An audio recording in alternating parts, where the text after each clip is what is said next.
My toxic sister-in-law fat-shamed me, so I called her out for all the plastic surgery she had to get her perfect body. My brother married Amanda 3 years ago, and ever since then she's been the bane of my existence. Every time we're together she has something to say about me, usually about my clothes or my eating habits. I'm still in college and I've had some mental health struggles the past few years, so my weight has fluctuated a lot. I'll be up 20 pounds 1 month and down 20 pounds 2 months later. I'm working with a nutritionist to try to get my body back in balance, but the truth is I'm probably never going to be able to stay rail thin again like I was in high school and still be healthy, and I'm working on coming to terms with that. Amanda has a total swimsuit model body, tall, thin, big ol' melons. She looks great, and when we first met I was so jealous of her, but that was before I found out she is definitely not pretty on the inside. Every family meal, she's looking at my plate asking me if I really need to eat all that, and if I'm wearing something that's not super flattering. It's hard right now since a lot of my clothes don't fit great and I don't have a lot of extra money to spend on new ones. She always points it out in this tone like she feels sorry for me. On Thanksgiving I was wearing jeans and she said, "Oh, honey, you must feel so squished squeezing your thighs into those little pants." Stuff like that.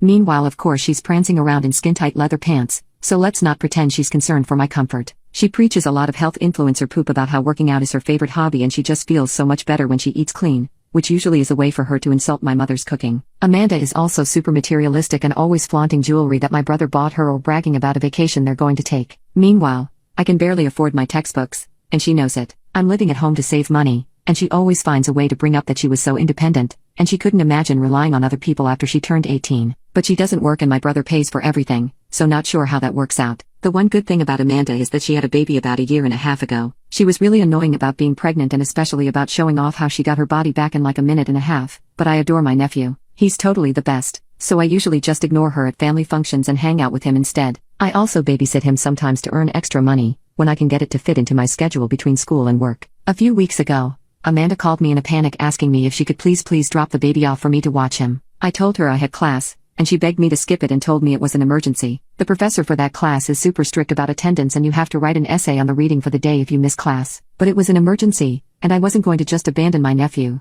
so I said okay. Amanda dropped him by and rushed out the door before I could get any details on what was going on. My nephew was a delight and we had a lovely afternoon together, but I was kind of stressed because now I had to write that essay on top of my regular homework and doing a work shift that evening. Amanda came back a few hours later and I asked her if everything was okay. She said yeah, and then said, "Can you keep a secret?" Turns out, she'd rushed to her plastic surgeon's office because she thought there was an issue with one of her implants, but turned out it was fine. I said, "Oh, wow, I didn't even know you had implants." She's busty, but they're not like super huge or anything. They look totally natural to me. Then she confessed that not only did she had implants, but she'd had extensive lipo and a tummy tuck as well as a nose job and fat suctioning around her jaw, all before she met my brother. She just shrugged and said, "My ex-boyfriend was loaded." And then after the baby was born, she got a bit of revision surgery, just to tighten everything back up. So all that bragging about getting her body back right after surgery? There was no hard work at all. She just went under anesthesia and woke up skinny again, and she was only skinny because of surgery to begin with. I was shocked. I definitely lost a lot of respect for her.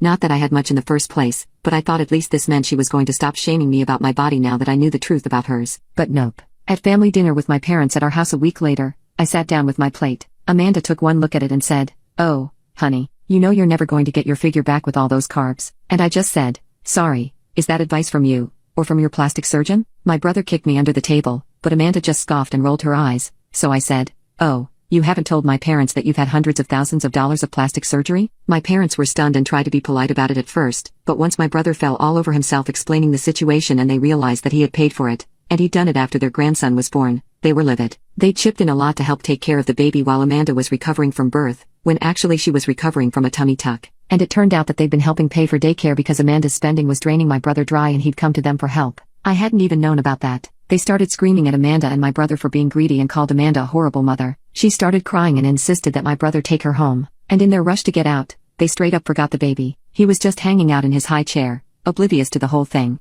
Great parents. But at least she's got a flat stomach. My mom is saying I should be grateful to her for giving me $30,000 worth of debt and is telling me to just take the hit on this one and declare bankruptcy, so I told her we'll see how the police like that, and now she is panicking. This all started about 1 year ago when I was about to graduate college. I got a bill in the mail for a credit card which I knew wasn't mine. I've always paid my one credit card on time and it was from a different company. My mom said she added me on her credit card as an authorized user, which is why I received that bill.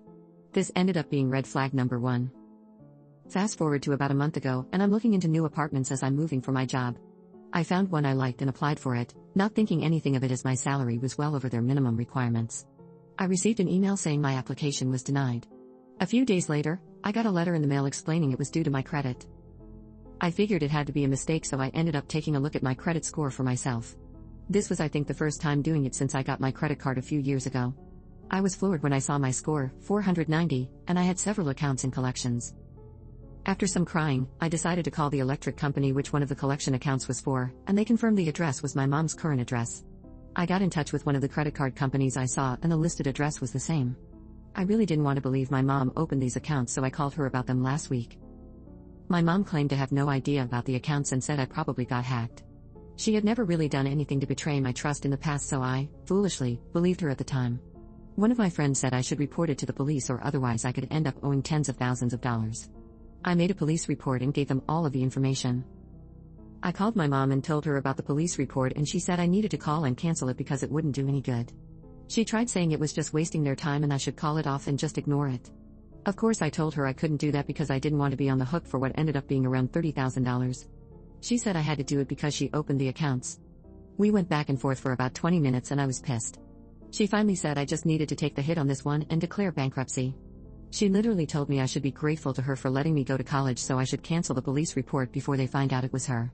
Between scholarships, grants, and a small amount of student loan debt, she didn't pay for anything at all.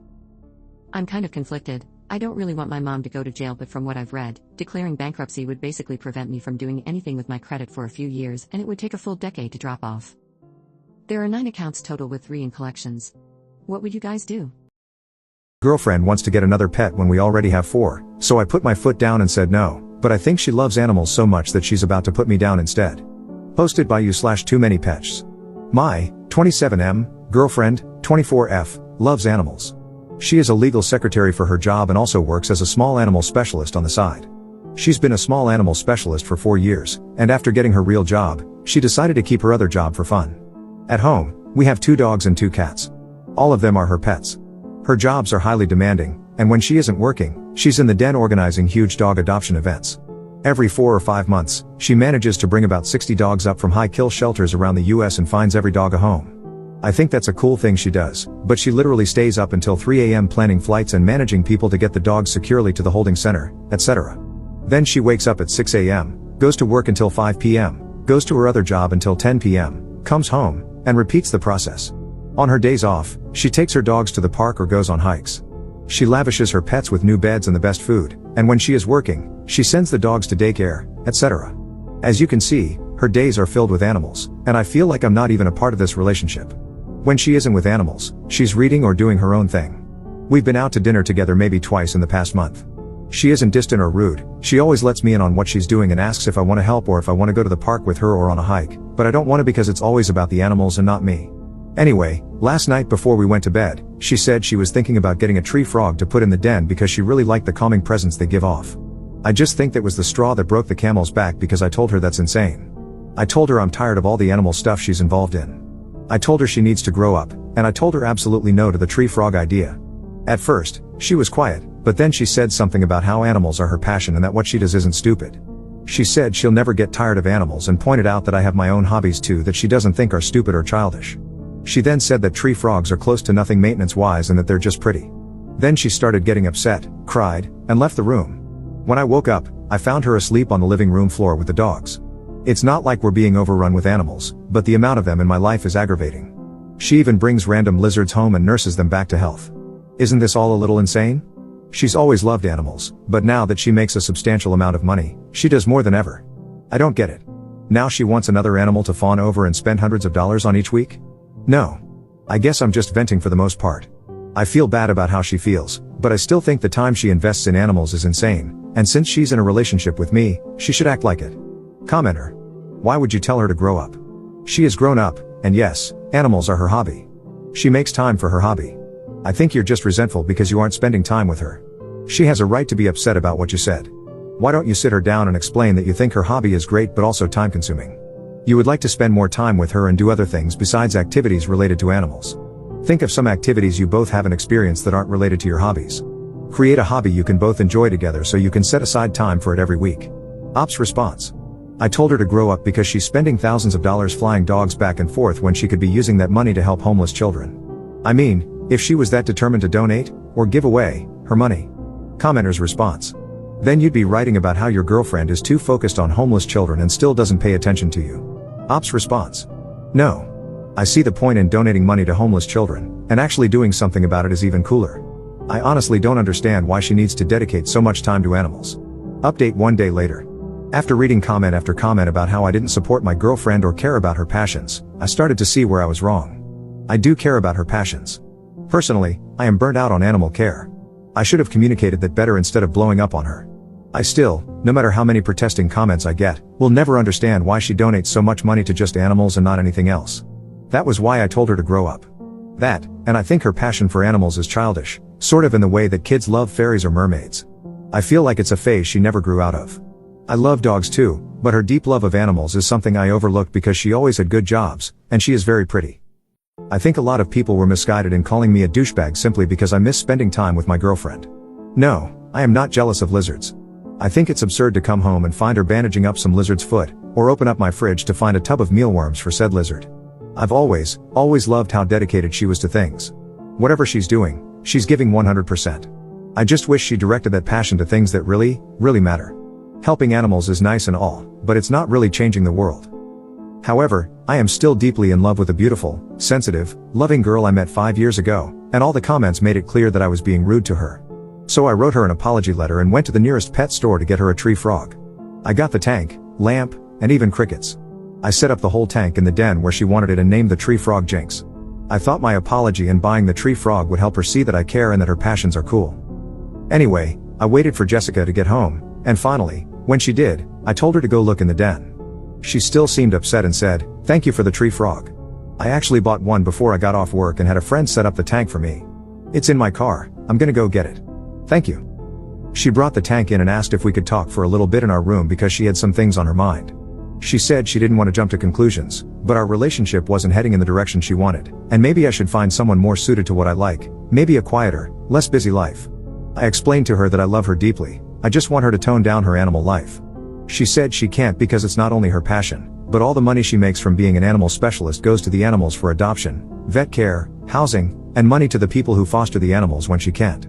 She said if she toned anything back, she would lose a huge part of herself, and I thought she was being extreme. I told her I loved her, and if that's her choice, then I'd respect it. She said she loved me too, but my actions showed I can't and won't support her. She then referred to many times in our past when I refused to show up to her adoption events, and most memorable for her was when I wasn't there when she was accepting an award. It all became very clear that she didn't want to be with me anymore, and once again, she was choosing animals over me. I accepted it and told her to live her life as she pleases. I told her that I thought she should give money to homeless children too, and she said, sure, do you know any organizations I could help with? But I didn't have any suggestions, and I was already angry and felt like she was giving me a slap in the face. She said that I was missing the point. We ended the conversation shortly after that with us splitting up, and her saying there are things in life that I don't understand, and she can't make me understand. It's just as frustrating for both of us. I agree with her about the frustration part. She said that I can spend as much time as needed to clear my head and that I'm allowed to stay here until I find a new place to live. Unfortunately, the house is hers, and life is going to be weird to adjust to alone. But she's right that it will be less busy and quieter, which I'm excited about and looking forward to. I am also happy about not having to share my home with a tree frog, her 2 dogs, 2 cats, and whatever other critter she brings home for the night. Commenter. Oh crap, it's not even your house? I thought it was at least shared. You tried to tell an animal lover, who helps more than most, not to get another animal in her own home. You're a special kind of stupid. I just found out that my family purposely failed to invite me to join them and planned to leave me alone for Christmas, so I chose to be with a different family and celebrated with them. So I am an oops baby, something my family has constantly reminded me of since I was little because it's funny. My siblings, ages early 40s, were all planned by our parents. I was the result of a drunken fun night on New Year's Eve, according to my dad. I've never been close to my siblings due to the large age gap. My parents, while never mean, never went out of their way to show me the same love that my siblings get. For instance, when I was younger, I was in choir. I used to love to sing, but no family member ever came to see me sing. I was told, we are busy or we have other plans, so I gave up singing. But I remember them going to my other siblings' dance things. So, I gave up on doing anything besides working on my computer and playing with my friends. I stuck to just getting good with computers, and in doing so, I ended up in a good job where I've been working for almost 10 years now. Started at the bottom of IT and now have worked my way up to being a manager for about 15 people. However, being in IT means I have to occasionally miss out on family events and some holidays because where I work, it's 24/7 split into 12-hour shifts. Due to this, over the years, I've accidentally forgotten to be invited because we figured you were working without actually asking me. This has been a recurring issue with my family, forgetting to ask me to join them or making excuses as to why I wasn't invited. However, one thing I could always rely on was being able to show up on Christmas Eve and still feel like I belonged, even if it was later in the evening. Most of my love came from my nieces, who always think of me as the cool uncle and are always happy to see me.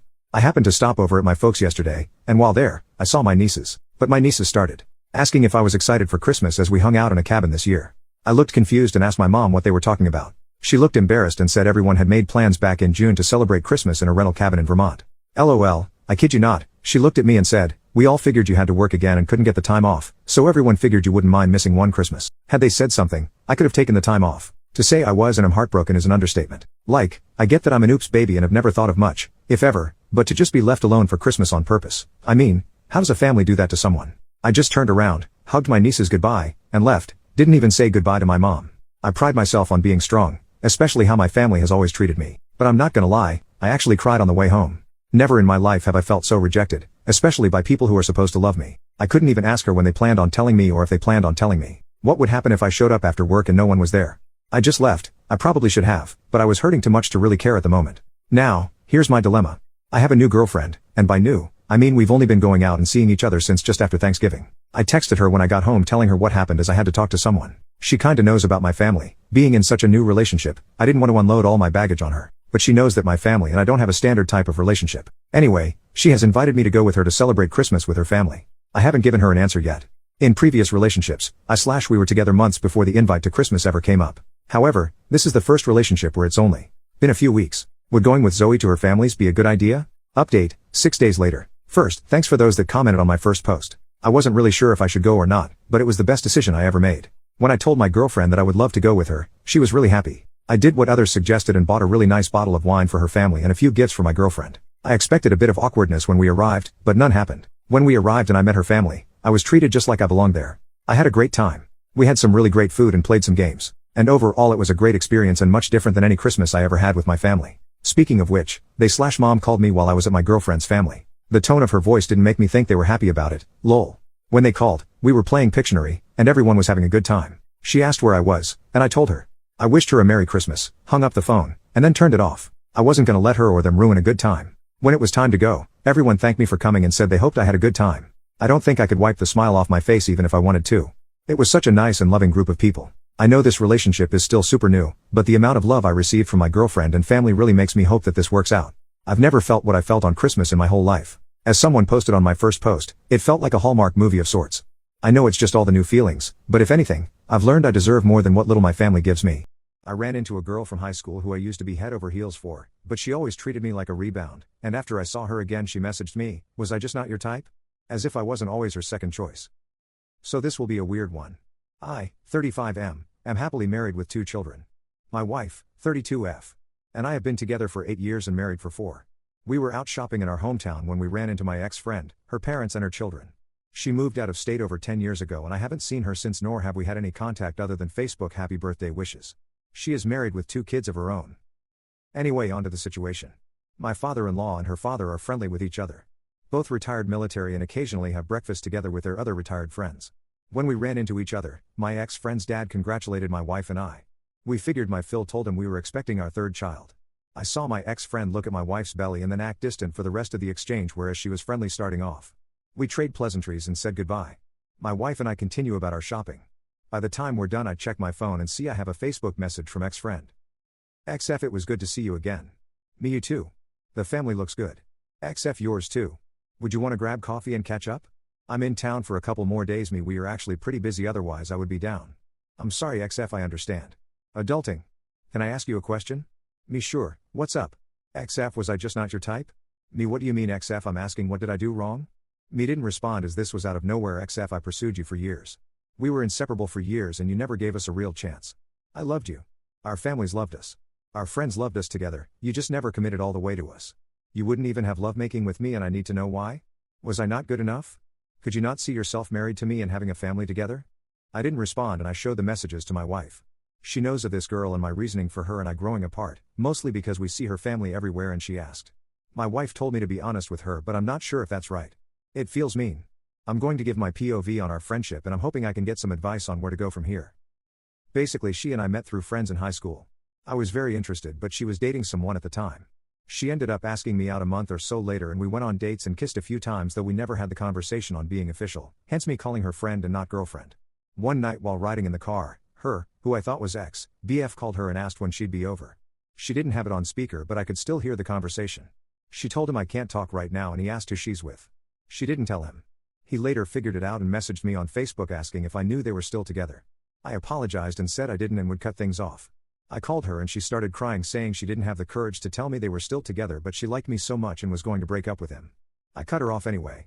Fast forward a few more months and she reaches out and we go through the same motions. Her wanting to be with me but always having another guy messaging her that I would catch out of the corner of my eye. This lasted, embarrassingly, years. Throughout college and our early 20s it was always the same. She'd reach out, we'd reconnect and things begin getting serious again. I'd check her social media and see she just broke up with someone. We even went on vacation to the mountains together for a weekend and the same thing. She had literally just been there a month ago with her ex. The trip with me was her idea. The worst part is both our families really did love us together. My parents were never rude to my girlfriends but would ask me how XF is doing these days. Or snide remarks about how her parents miss me. Hell, even my now Phil at one point mentioned that ex's dad brought up how he really thought I'd be his son one day. I confided in my friends years ago that I'm always just a rebound or backup plan and that's why I could never commit or get more physical with her. They told me to just sleep with her when she comes calling and don't pursue anything more. The problem was I wanted more but felt used. Anyways, every time we would plan things out where lovemaking was more than likely on the table, I'd see a guy message her or I'd see a post on social media and it just killed my enthusiasm. When I say that I mean literally. It crushed my confidence every single time. One of my best friends told me I didn't have to pay attention to all that and could have just had my fun with her. Didn't mean I had to chase a relationship with her knowing I was always a rebound. That felt bad to me. I had other girlfriends here and there but I wanted this girl. We just clicked, you know? But it's like some sort of goddamn mystical being was showing me a sign every single time things were going to progress our relationship. I just didn't want her to be getting over someone else or having someone on back burner when we'd reconnect. Maybe that's my own insecurity but I know how I felt and it didn't feel good. So I slowly distanced myself. After a short amount of time passed I met my wife. She met her husband and our lives moved on with little to no contact until the other day. I haven't responded to the message and it's been 2 days. I was thinking of just lying and saying it's not her fault or just not responding, but my wife is insisting I tell her the whole thing. I know this is a word wall but I'm honestly conflicted. I told my wife I was going to ask others for their opinion and I'm considering the internet as my others. Update. Thank you everyone for responses. I decided to listen to the majority and responded to ex-friend A. The response was well received and we chatted the rest of the week and met up on the weekend before Easter. The short of it is we're both leaving our partners. A and I are gonna try this relationship again now that we've completely opened up to each other about our true feelings. Thank you all for the encouragement to do this. Couldn't have done it without you. April Fools. I would never. The real update is pretty anticlimactic unfortunately. I ended up just never responding to A. It had already been 5 days by the time I read through every response and decided to just let it go. My wife was fine with that but told me to block her if she messages again. We did a couple Easter egg hunts with different family members yesterday, including at my Phil's. They have a decent sized property and host quite a few people, so I wasn't surprised to see non-family members. I was however surprised when A's parents were there with her children. After all the adults scattered and hid the eggs and the kids started their search, A's dad came over to chat with me, nothing out of the ordinary, and we shot the bull for a few minutes. Towards the end I asked if the kids were staying with them for Easter and he basically told me A and her husband were having some troubles and they needed some time alone to sort things out. He didn't go into specifics so I don't know exactly what troubles are, but congratulations to those of you who called that one. For now this should conclude the story. If she does happen to reach out again and I feel it's worth letting you all know what it says, then I will. Otherwise, thanks again. I moved into my boyfriend's house and haven't been able to sleep for 3 weeks because he doesn't let me. I am losing my mind. I moved into my boyfriend's house 3 weeks ago, and it's been really hard. We have been fighting a lot. Many of our fights are because he doesn't let me sleep. I work 9 to 5, so I wake up at 8-ish. He works whenever he wants, so he doesn't have a set sleep schedule. I used to go to sleep 11:30 p.m. before living with him. I compromised to 12:30 a.m., but there are nights he goes to bed at 4 a.m., 5 a.m., 6 a.m., and 7 a.m. There is a master bedroom and a guest bedroom. I was sleeping in the master, and he would go in and out, disrupting me, so I yelled at him. He says, "Give me 10 minutes, and I'll be in bed." Hours go by, and he is still not in bed and making noises in the kitchen or living room. He told me you can go to sleep without me. There is a lot of noise when he comes into the master, and he says that's where all his things are, so he needs to go in and out. I tried sleeping in the guest room, which does not have a lock, but when I do so, he comes in there and disrupts my sleep instead of just going in the master. I have only been getting 5 to 6.5 hours of sleep for weeks now, and I am very broken. Yesterday evening I told him I have a doctor's appointment at 8 a.m. before work, so I have to be up at 6:30. I got ready for bed at 10 p.m. in the guest room and was watching TV on my computer with a plan to sleep at 11 p.m. I put a note on the door, saying, I have to be up early, please be considerate. I fell asleep at 11:30-ish with my eye mask on, fan on for white noise, always use this, sleep podcast, and he came in 3 times while I was sleeping and woke me up. He was drunk, turned on the light, and pulled up my eye mask. I always begged him to let me go to sleep because I had to be awake early. Then he started making a lot of noise in the hallway, saying he was having 8 strippers over, making intimacy noises in the bedroom. I told him I'm leaving, I just want to sleep, why don't you let me sleep? I was on my hands and knees on the floor crying and he said I'm sorry, I was just playing, I'm a jerk. I told him I needed to go get some sleep, and I planned to just sleep in my car. It was now 1 a.m. I left, and he called me, telling me he was sorry. He was in bed. Can I come back, and we can go to sleep? I return, and he is not in bed, he is in the basement getting laundry. I said I wanted to go to sleep. I try to sleep again, and he then comes in and starts cuddling me telling me he loves me and he's sorry. I asked him to come to my appointment tomorrow, and he agreed. I said I had to go to the bathroom. I go pee and when I come out he is in the bathroom. 10 minutes go by, and he's still in there. I start screaming at him to come, he says he's peeing. Then I open the door, and he closes it before I can get in. He tells me he's taking NyQuil. I just freaked out. I went into the bedroom and pull off everything on the dresser onto the floor. I then turn over the lamp nightstands. He pushes me onto the bed, and there is a necklace that he said he can't find. He is freaking out, and I'm scared, so I tell him I'll help him find it. We found it. It's past 2 a.m., and we go to sleep in the guest room. He is on my side, so I just go into the master bedroom and sleep there until my alarm goes off. I wake him up, and he starts getting ready. He notices his front veneer is gone, it was there last night. He accuses me of taking it. I said I didn't. I tried to help him, but I had to go to my doctor's appointment, so I said let's go, and I'll help you find it afterward. He says he wants to find it so he stays. On the way there he texts me, you don't care about me, get out and leave me alone. You are one of the most selfish individuals I have met. I don't respond. Then he calls me saying he found it. I go to my appointment and get back home, but I have to work from 9 to 5:30 p.m. today. IWFH, he is sleeping as I type this. I will get a hotel tonight and look into moving out this weekend. I feel horrible for throwing stuff on his dresser on the floor, but I can't take this constant lack of sleep. Am I the a-hole? Update, I logged off work early, saying I wasn't feeling well. I checked into a hotel, not the closest one because I thought he might have looked for my car there first. I'm going to sleep now. Second update, he actually proposed to me at the end of May 2024 after a few months of dating with a stunning engagement ring. I said I wasn't sure because it was so soon, so I took it for a day and gave it back. I wanted us to know each other better and live together before that step. I accepted a contract startup position in July, working halfway across the country, and was gone for weeks. He asked me to move into his apartment before I accepted that position, but I told him I wanted to see it. I would return for 1 to 2 weeks at a time, and we would stay together. He always stayed up later than me, until 1 to 2 a.m., but he would put headphones in, turn off lights, and be quiet/respectful when I was sleeping. It was only after I moved into his house in mid-November that things escalated. He told me he wanted to put me on the deed of the house, however, I declined. There is a safe in the house where he keeps cash. He asked me if I wanted the code. I said no, I didn't want to be accused if anything was ever missing. The red flags were there, and my intuition was trying to warn me, should have listened to it sooner. I slept for 11 hours. Yay! My parents live 5 hours away. I was planning to see them on Christmas Eve. I called and told them everything. Staying with a friend tonight, my dad offered to pick me up tomorrow, and I'll be there for at least a few weeks. I will be breaking up with my boyfriend, but I want to be a few states away before I tell him. If he shows up at my parents' home, we'll call the police. My dad and my brother said they'll come back with me later on to get the rest of my belongings. I don't know if I even want to go back there to get them. I just know I can't do it right now.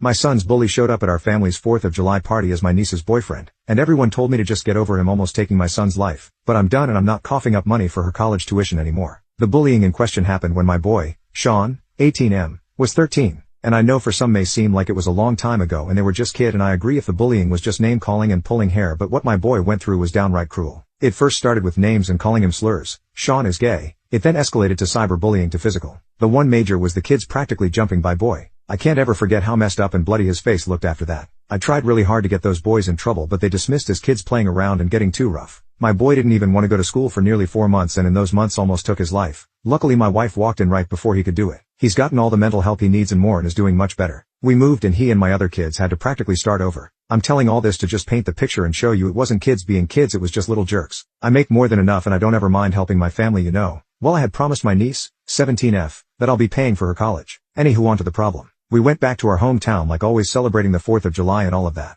When we were prepping, my niece ended up bringing someone I never expected to see again. That little son of a b Derek, part of the kids that did the bullying. I recognize him immediately, and I know he did too since he didn't stay for long before leaving. After he left I turned to my niece and asked her what the hell was she thinking bringing him knowing what he did to her cousin. She acted like it wasn't a big deal and said that he had changed and the whole thing happened years ago. How nonchalant she was about the whole thing pissed me off. My sister tried telling her she shouldn't have brought him over and she responded saying she has a right to bring her boyfriend to meet the family and then said that if Sean wasn't over what happened even now it wasn't her boyfriend's fault. My wife called her a heartless bitch before leaving. My kids followed her. I stayed back and told her that if her boyfriend had changed so much then I guess he could pay for education because I'm not supporting her anymore. Then I left.